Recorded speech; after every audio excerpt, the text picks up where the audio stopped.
துரோகம் செய்தவர்களும் தவறு செய்தவர்களும் சாதனை படைத்தவர்கள் போல் வாழ்ந்து கொண்டிருக்கிறார்கள். ஆனால் பாதிக்கப்பட்ட நீதான் காலம் பதில் சொல்லும், கர்மா பாடம் புகட்டும்னு காத்து கொண்டிருக்கிறாய்.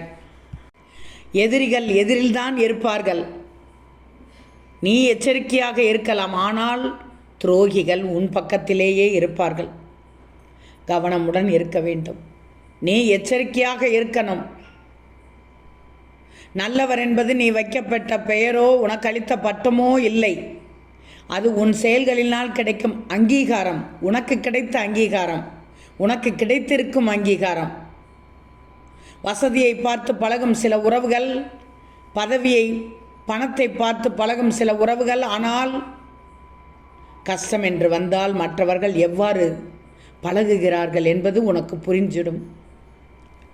உனக்கு யாரெல்லாம் பயன்படுவார்கள் என்று நினைப்பதை விட 4 பேருக்காவது உன்னால் பயன் ஏற்பட வேண்டும் என்று நீ வாழ்ந்து காமிக்கணும். அப்பத்தான் நீ உன்னதமானவன். மனதிற்குள் பல ஆசைகள் இருந்தாலும் அதை வெளிக்காட்டாமல், உன் குடும்ப சூழ்நிலையை உணர்ந்து எதையும் அனுபவிக்காமல் ஒவ்வொரு நாளையும் கடத்தும் நடுத்தர குடும்பத்தில் பிறந்த ஆணும் பெண்ணும் போற்றப்பட வேண்டியவர்கள்தான். நீ நல்லது நினைக்கிறாய், அப்போ உனக்கு நல்லது மட்டும்தான் நடக்கும். வேறு எந்த சிந்தனையும் வேண்டாம், குழப்பமும் வேண்டாம். ஓம் சாய்ராம்.